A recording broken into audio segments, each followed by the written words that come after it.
Hello everyone, I Rukmini Jamwal welcome you all on radio classes. आज हम chapter transportation in plants and animals का part 2 करेंगे. Same chapter है because ये chapter lengthy था. आपको प्रॉपर एक्सप्लेन करने के लिए इसको 2 पार्ट्स में डिवाइड किया. हमने पिछले पार्ट में, अगर आपको याद होगा, हमने क्या क्या पढ़ा था कि कैसे हमारी बॉडी में अलग अलग फ्लूइड ट्रांसपोर्ट होते हैं एनिमल्स की और प्लांट्स की बॉडी में.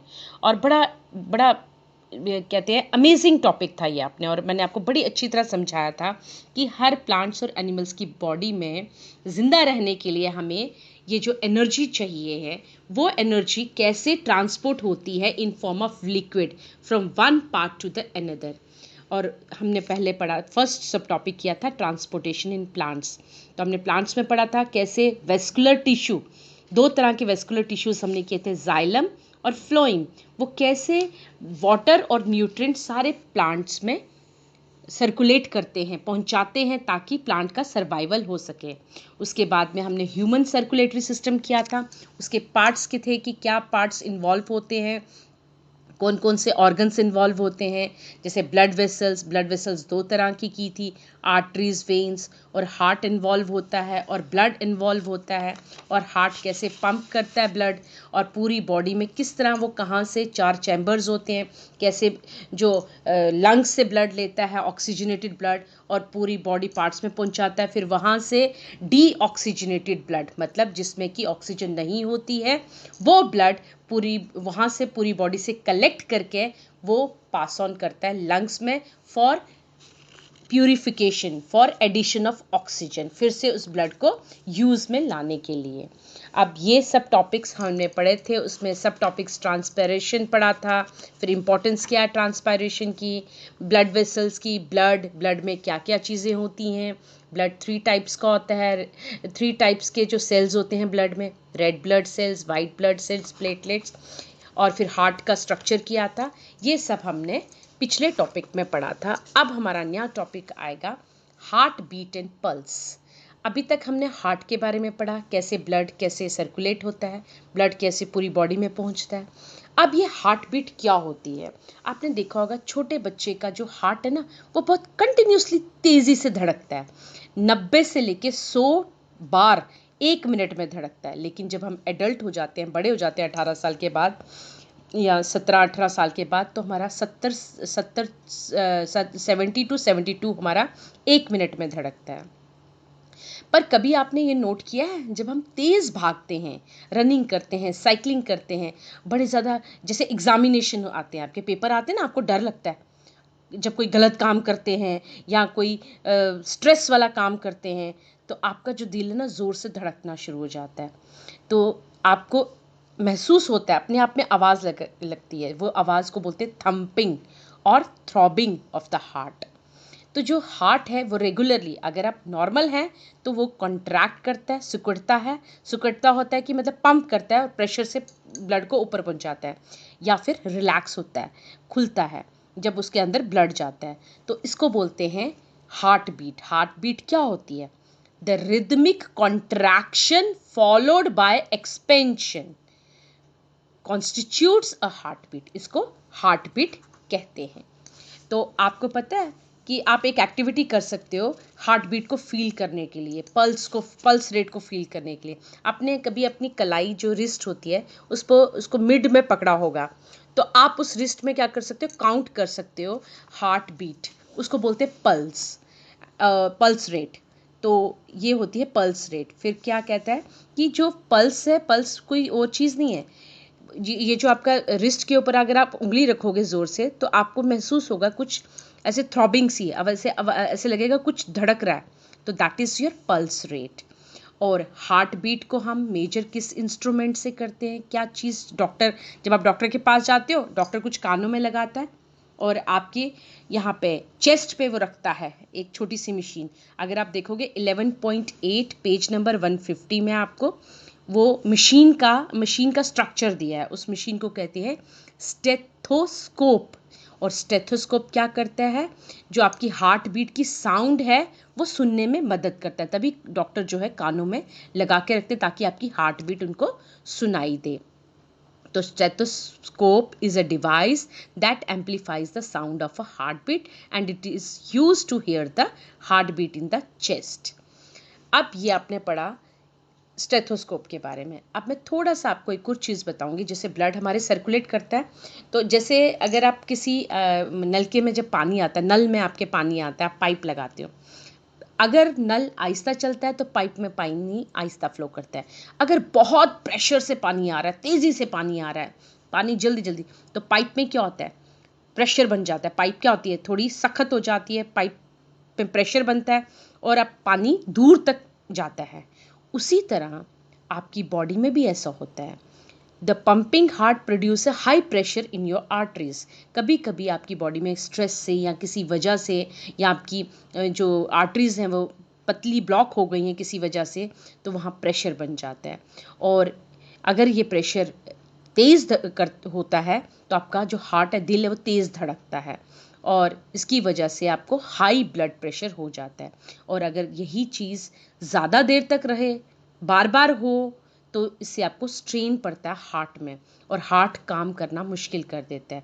इसकी वजह से आपकी आर्टरी बर्स्ट भी हो सकती है, या ब्रेन में आपकी जो आर्टरीज हैं वो फट भी सकती हैं, जिससे कि स्ट्रोक हो जाता है। और स्ट्रोक बहुत जानलेवा है, ये इंसान को पैरालाइज कर देता है। अब नया टॉपिक स्टार्ट करेंगे हम, एक्सक्रीशन। अब आपने ये वर्ड एक्सक्रीशन पहले भी सुना होगा, जब मैंने आपको डाइजेस्टिव सिस्टम पढ़ाया था ह्यूमन बीइंग का, कि जो फूड अनडाइजेस्टेड होता है वो एनएस से बाहर निकल जाता है। जो आपके, अगर आपने लेसन्स, पूरे लेक्चर्स अच्छी तरह सुने होंगे, आपने वो लेसन पढ़ा होगा, जो प्रीवियस चैप्टर जो इसमें आपने डाइजेस्टिव सिस्टम किया था, किसका, ह्यूमन बीइंग्स का आपने किया था ना। डाइजेस्टिव सिस्टम ह्यूमन बीइंग्स का लेसन नंबर कौन सा है, वो कौन सा लेसन नंबर है, अगर आपको याद है, वो लेसन हमने nutrition in plants and animals, और ये चैप्टर 2 था न्यूट्रिशन इन एनिमल्स, जिसमें किया आपने, क्योंकि सारे चैप्टर्स जो हैं वो एक दूसरे से लिंक्ड हैं। ये बायो के चैप्टर हैं जिसमें हम लाइफ के बारे में पढ़ते हैं। तो उसमें पढ़ा था कि जो वेस्ट फूड होता है, डाइजेस्टेड फूड जो होता है वो ब्लड में चला जाता है स्मॉल इंटेस्टाइन से, और अनडाइजेस्टेड फूड लार्ज इंटेस्टाइन्स में आता है, और लार्ज इंटेस्टाइन से वो कहाँ बाहर बॉडी से निकालना, अगर ना निकले तो, अगर अंदर ही अनडाइजेस्टेड फूड रहे उससे ज़्यादा टाइम तक, तो उससे इंसान की डेथ भी हो जाती है, क्योंकि उसमें केमिकल्स होते हैं, हमारा पेट फूल जाता है। तो इसलिए अनडाइजेस्टेड फूड एनएस से रिमूव करना होता है, वो हमने डाइजेशन में पढ़ा था। लेकिन अब लिक्विड में हमने पढ़ा, लिक्विड फॉर्म में जो खाना है, वेस्ट प्रोडक्ट्स हैं, वो भी तो बॉडी से बाहर निकालने हैं। जैसे कि सांस लेते समय, वाटर रेस्पिरेशन के समय वेस्ट प्रोडक्ट क्या निकलता है, कार्बन डाइऑक्साइड और वाटर वेपर्स। लेकिन कुछ वेस्ट प्रोडक्ट्स लाइक जैसे कि यूरिया और हार्मफुल केमिकल्स जो हैं बॉडी से, वो इकट्ठे हो जाते हैं, उनको बाहर निकालना पड़ता है, ज़रूरी है, नहीं तो हेल्थ प्रॉब्लम हो जाती है। इसलिए हर ऑर्गेनिज्म की बॉडी में नेचर ने एक ऐसा मैकेनिज़्म, ऐसी मशीन तैयार कर दी है जो कि वो वेस्ट प्रोडक्ट रिमूव होता है। तो एक्सक्रीशन, उसको एक्सक्रीशन कहा जाता है, जिसको वेस्ट प्रोडक्ट को अगर हम बॉडी से बाहर निकालते हैं उसको कहते हैं एक्सक्रीशन। तो एक्सक्रीशन की डेफिनेशन क्या हुई, the process of removal of waste products is called excretion. अब हम पहले पढ़ेंगे एक्सक्रीशन इन एनिमल्स, और एनिमल्स में पहले हम छोटे जो एनिमल्स हैं यूनिसेलुलर, जो एक सेल के बने हैं, जैसे कि एमीबा, पैरामीशियम, हाइड्रा, तो जो इनका मेटाबॉलिक वेस्ट है वो इनकी बॉडी के सरफेस से ही बाहर निकल जाता है। तो ये किस प्रोसेस से निकलता है, bye simple process of diffusion. इस प्रोसेस से उनका जो है, जो वेस्ट प्रोडक्ट्स हैं वो बाहर निकल जाते हैं, जैसे कि कार्बन डाइऑक्साइड और वेस्ट नाइट्रोजन कंपाउंड्स, सारे उनकी बॉडी सरफेस से बाहर निकल जाते हैं।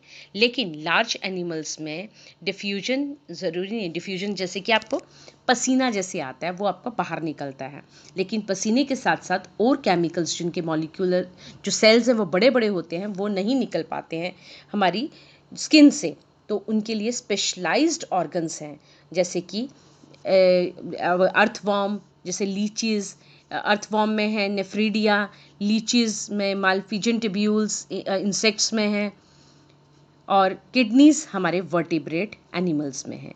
तो यहाँ पर लिखा हुआ है आपके बुक में, ये गिवन भी है, एग्जाम्पल्स भी दी हैं कि नेफ्रीडिया जो है वो अर्थवॉर्म में है और लीचीज में है, और माल पिजन टिब्यूल्स जो हैं वो इंसेक्ट्स में है, और हायर ऑर्गेनिजम्स में है किडनीज। किडनीज से ये केमिकल्स हमारी बॉडी से बाहर निकलते हैं।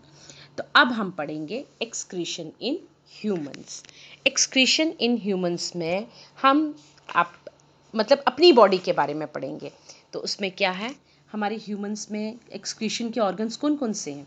लंग्स हैं, और लंग्स से क्या क्या निकलता है? कार्बन डाइऑक्साइड और वाटर वेपर है, ये हमने पढ़ा है रेस्पिरेशन में। स्किन है, स्किन से यूरिया, सॉल्ट और एक्सेस वाटर निकलता है, जैसे स्वेटिंग, पसीना आता है ना, वो स्किन से हमारे निकलता है। और लार्ज इंटेस्टाइन, ये डाइजेस्टिव सिस्टम में पढ़ा है कि जो अनडाइजेस्टेड फूड है वो फीसिस फॉर्म में एनस से निकलता है। फीसिस हो गया जिसको हम पॉटी कहते हैं, फीसिस फॉर्म में एनस से निकलते हैं। और आ गया किडनीज। किडनीज क्या करती हैं? यूरिया और नाइट्रोजन जो यूरिन में होता है, जिसको हम पेशाब कहते हैं, यूरिन में होता है, उसे बाहर निकालते हैं। और लीवर क्या करता है? एक्सेस ऑफ शुगर क्या करता है? वो शुगर को कन्वर्ट कर देता है ग्लाइकोजन के लिए, ग्लाइकोजन में फ्यूचर यूज़ के लिए। तो लीवर वो काम करता है। तो अब फर्स्ट टॉपिक है एक्सक्रीटरी सिस्टम इन ह्यूमंस। अब एक्सक्रीटरी सिस्टम में क्या है, हमारी बॉडी के अंदर 2 किडनीज होती हैं, पेयर ऑफ किडनीज। अगर आपको याद होगा, हमने रेस्पिरेटरी सिस्टम में पढ़ा था रिब्स, मैंने कहा था 12 पेयर होती हैं रिब्स की, फ्रंट में 10 होती हैं, पीछे 2 फ्लोटिंग होती हैं। वो रिब्स हमारी किडनी को बचाती हैं। तो 2 किडनीज होती हैं, बिल्कुल राजमा का दाना होता है ना, आपने राजमा अगर खाए हैं, जम्मू कश्मीर के लोगों को राजमा पता है क्योंकि हमारा ये फूड है, फेवरेट डिश भी है हम जम्मू एंड कश्मीर के लोगों की। उस राजमा के साइज़ की नहीं, राजमा के स्ट्रक्चर, जैसा राजमा की शक्ल होती है वैसे ही हमारी किडनी की शक्ल होती है, और रंग भी मिलता जुलता होता है। किडनीज के साथ 2 जुड़ी होती हैं पाइपें, जिनको हम यूरेटर्स कहते हैं। हर किडनी में से 2 पाइपें निकली होती हैं। फिर वो यूरेटर्स एक छोटा सा थैली बना देता है, जिसको बोलते हैं यूरेनरी ब्लैडर। और यूरेनरी ब्लैडर के बाद यूरेथ्रा, जहाँ से हमारा यूरिन बाहर निकलता है। तो किडनीज मैंने पहले ही बताया वो बीन शेप्ड होती हैं, 10 सेंटीमीटर की होती हैं, और दोनों कहाँ पर प्रेजेंट होती हैं? Above the waist on either side of backbone. और हर किडनी में बहुत सारी ट्यूब्स होती हैं, छोटी छोटी ट्यूब्स किडनी के अंदर, उस पर छोटी छोटी ट्यूब्स होती हैं जिसको नेफ्रॉन्स कहा जाता है। और नेफ्रॉन्स बेसिकली क्या होते हैं? फिल्टर्स होते हैं। वो फिल्टर करते हैं वेस्ट प्रोडक्ट, जितना भी अब जो ब्लड है इसके ऊपर भी पूरी वेन्स और आर्टरीज बिछी होती हैं। जो ब्लड है हमारा वो आता है इनके ऊपर, किडनी के ऊपर, किडनी से जाता है नेफ्रॉन्स से, नेफ्रॉन्स में फिल्टर्स होते हैं जो उसको फिल्टर, जैसे चाय की छननी होती है ना, चाय पत्ती ऊपर रह जाती है और चाय निकल जाती है, उसी तरह ये छननी का काम करता है, सीव का काम करता है। नेफ्रॉन फिल्टर्स करता है, और फिल्टर वेस्ट प्रोडक्ट्स जो होते हैं ब्लड में वो किडनीज में कलेक्ट होकर यूरिन फॉर्म बना देते हैं। और यूरिन जो पेशाब है हमारा, उसमें 90% वाटर है, ये आपको पता होगा, 2.5% ऑफ यूरिया है, और 2.5% वेस्ट प्रोडक्ट्स है। अब जो ग्लूकोज है वो हमेशा यूरिन में प्रेजेंट होता है, जनरली अक्सर होता है, और it's presence in urine indicates that person may be suffering from diabetes. अक्सर नहीं, मतलब हल्की सी क्वांटिटी में होगा, लेकिन अगर ग्लूकोज थोड़ी मात्रा में ज़्यादा दिखता है तो हमें ये इंडिकेशन हो जाता है कि जो हमारे पेशाब में अगर ग्लूकोज है, इसका मतलब हमें डायबिटीज़ हो गई, जैसे अक्सर आप कहते हैं शुगर हो गई। तो उसके बाद जब ये वो हो जाता है, सीव हो जाता है, सीव मतलब छन जाता है, गंदगी बाहर निकल जाती है, तो ये सब कहाँ से? एक ट्यूब से गंदगी जो है निकलती हुई यूरेटर से, किडनी की तरफ से निकलती हुई यूरेटर से पास हो जाती है यूरिनरी ब्लैडर। और यूरिनरी ब्लैडर में पानी के साथ साथ ये जो यूरिया, नाइट्रोजन केमिकल्स हैं, अगर किसी को डायबिटीज़ है तो ग्लूकोज भी है, ये पास होता हुआ किडनी में यूरेटर से आता हुआ यूरिनरी ब्लैडर में चला जाता है। फिर यहाँ पर जो पानी फॉर्म में, इसको यूरिन कहते हैं, यहाँ स्टोर होता है, और जब हमें महसूस होता है टॉयलेट, तो हम टॉयलेट फिर पास करते हैं। ये हमें खुद से, मतलब ब्लैडर से जब ये ट्यूब यूरेथ्रा में आता तो urethra works as the outlet passage for urine. अब हमने ये पढ़ा कि कैसे किडनीज हमारी काम करती हैं, कैसे हमारे जो केमिकल्स हैं वो कैसे पास आउट होते हैं बॉडी से। अब हमारे सॉल्ट्स कैसे पास आउट होते हैं, स्वेटिंग से। और एक चीज़ मैं आपको बताऊंगी कि जो एक या वन से लेके 1.8 लीटर ऑफ यूरिन पास करता है एडल्ट ह्यूमन बींग 24 घंटे में, मतलब 1 लीटर या 2 लीटर के बीच में यूरिन पास होता है, एक ह्यूमन बीइंग करता है। अब हम पढ़ेंगे स्वेटिंग। आप सबको पता है गर्मियों में पसीना आता है और खासकर ह्यूमिडिटी में, मॉनसून में तो बहुत पसीना आता है। ये पसीना जो है वो पानी होता है बेसिकली, और ये स्वेट ग्लैंड्स हमारी स्किन में होते हैं, स्वेट ग्लैंड्स। उन स्वेट ग्लैंड से ये पानी बाहर निकलता है। इसमें डिज़ोल्व्ड सॉल्ट्स होते हैं और हम आपने देखा होगा कि बिल्कुल वाइट वाइट पैचेस बन जाते हैं हमारे कपड़ों में, वाइट वाइट रंग का। जब वो सूखते हैं तो ऐसे लगता है वाइट वाइट, ऐसे गीला होता है फिर सूखता है तो वाइट वाइट। तो वाइट वाइट बेसिकली क्या होते हैं, सॉल्ट होते हैं। और स्वेटिंग जब होती है उससे हमें कूलिंग इफेक्ट मिलता है, मतलब ठंडक मिलती है। तो जो रेट ऑफ स्वेटिंग है वो किस पर डिपेंड है, वो 2 चीज़ों पर डिपेंड है, एक ह्यूमिडिटी एंड द मूवमेंट, हम कितना काम करते हैं। तो आपको पता है जब गर्मी होती है और ह्यूमिडिटी होती है हमारी स्वेटिंग ज़्यादा होती है।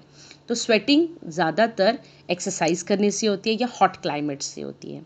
तो जब ज़्यादा जो पानी हमारी बॉडी से निकल जाता है तो हमारी बॉडी में क्या होता है, जो ब्लड होता है वो थोड़ा थिक बन जाता है। और जब ब्लड थिक हो जाएगा, क्योंकि जितना पतला होगा खून तो दौरा जल्दी जल्दी करेगा, थिक हो जाता है, उसको सर्कुलेट करने में प्रॉपरली नहीं कर पाता है, तो उसमें थोड़े से सॉल्ट्स भी कम हो जाते हैं।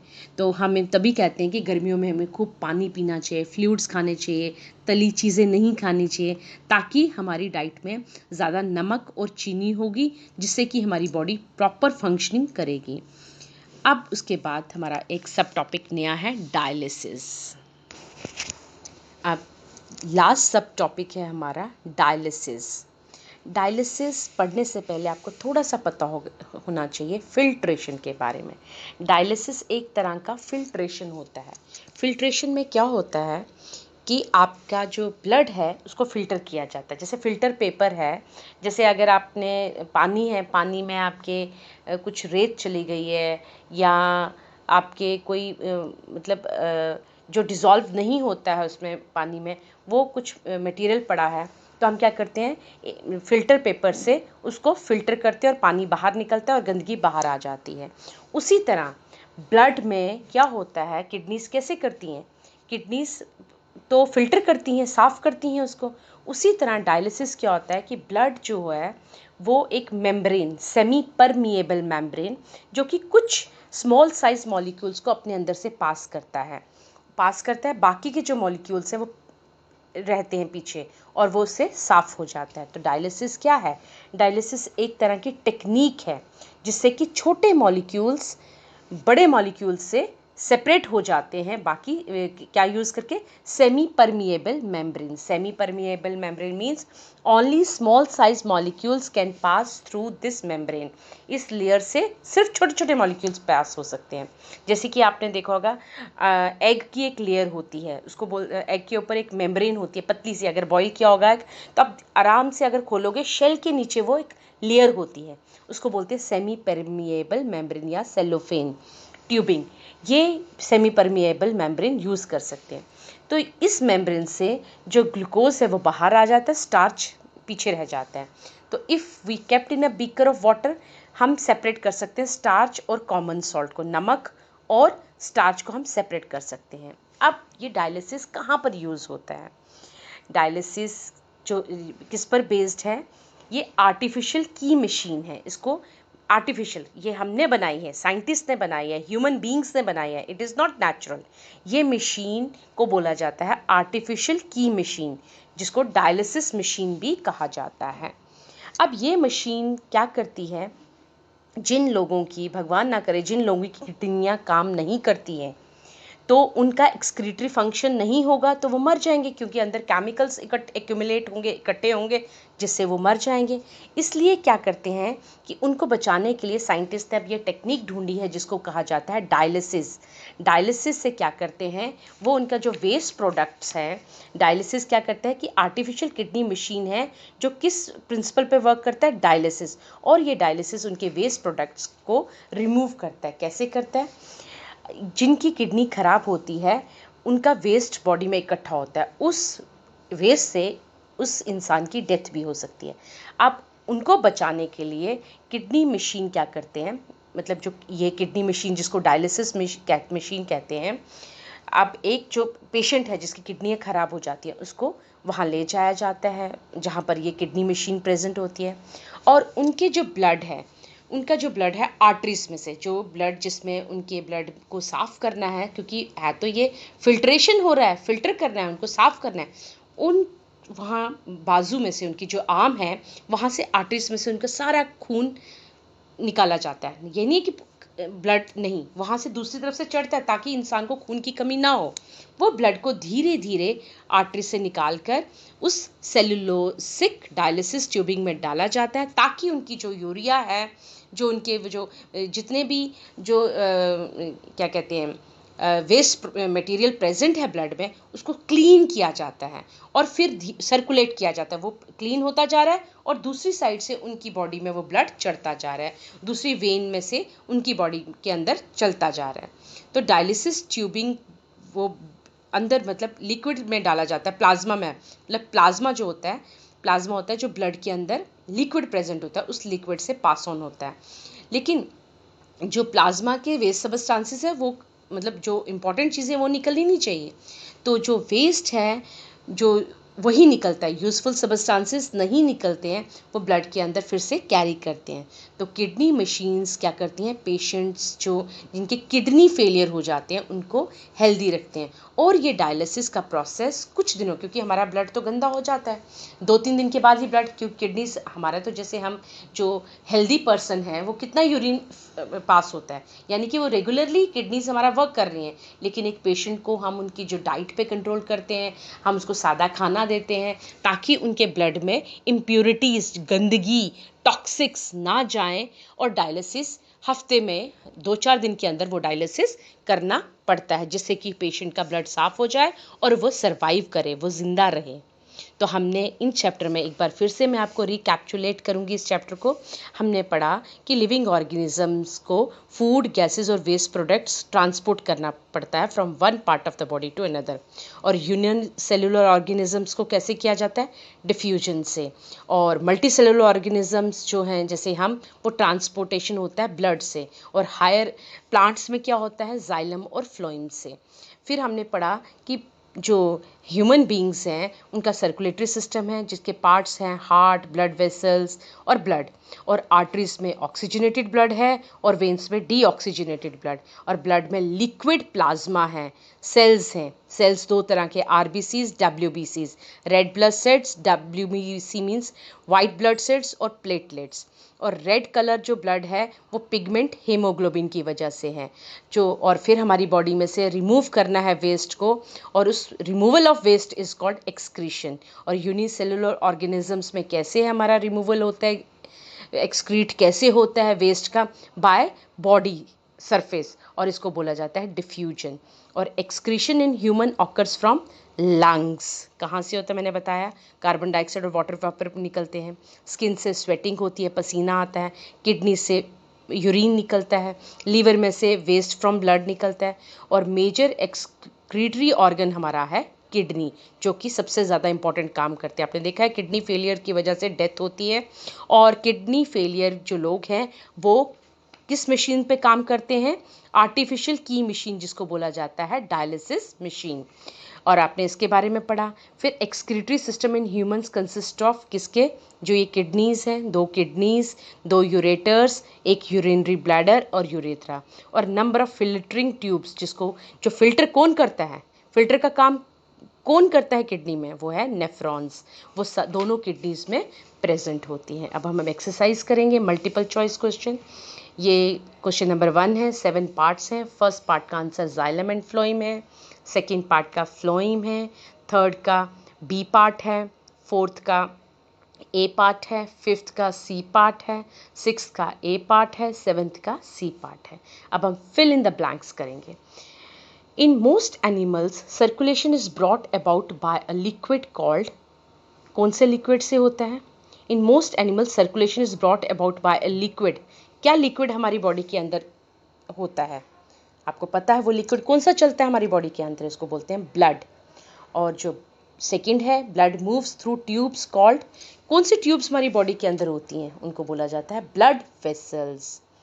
और टू यूजफुल थिंग्स, थर्ड वाला आंसर है, two useful things that are circulated in all animals are, दो चीज़ें हमारी बॉडी में सर्कुलेट होती हैं, वो क्या है? Food and oxygen. Fourth, the liquid part of blood is called, मैंने कहा ना ब्लड में क्या होता है?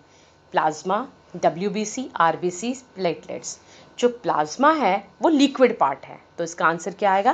प्लाज्मा। फिफ्थ का है, the substance in red blood sales that links up with the oxygen is called, मैंने बताया था आपको कि ऑक्सीजन के साथ क्या जुड़ता है? Haemoglobin. The red colour of the blood is due to the presence of, जो लाल रंग है खून का वो किसकी वजह से? इसका आंसर भी हेमोग्लोबिन। सेवेंथ है, excretion of waste in unicellular organisms takes place by diffusion, इसका आंसर है diffusion.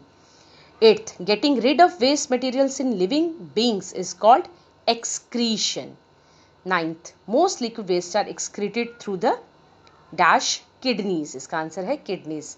Skin helps in the excretion of water and dissolved salts.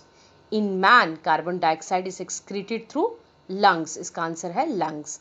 Kidneys are made up of number of filters called nephrons, इसका answer है nephrons. Kidneys are connected to the urinary bladder by long tubes called ureters. Artificial kidney machines work on the principle of dialysis. Then third part is match the column, column A, column B. First का answer है heart, A, a living pump. इसका answer ही first का A part है। Second का part है food and oxygen, D, materials needed by every living thing. Third का answer है waste products के साथ मैच करता है, can poison an organism. Fourth, carrier of oxygen कौन है?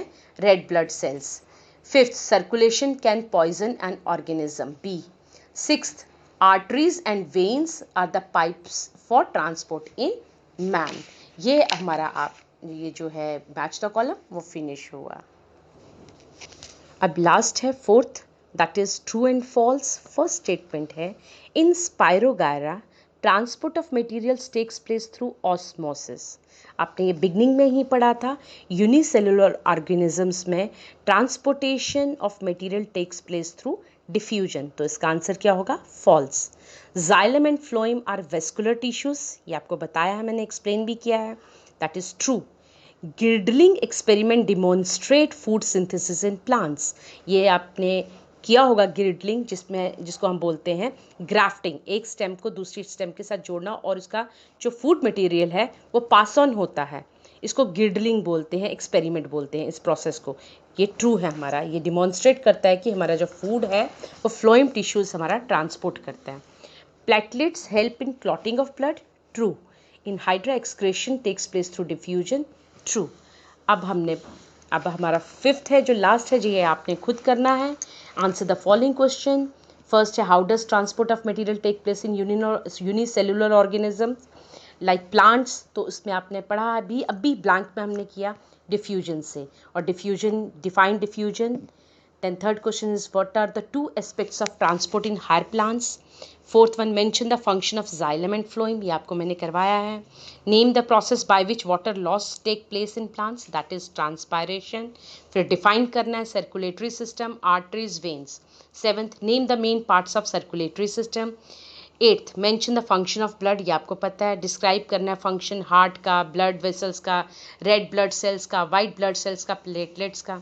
Then tenth question, describe in brief the circulatory system in human beings. Name the organ from which oxygen blood goes into the heart.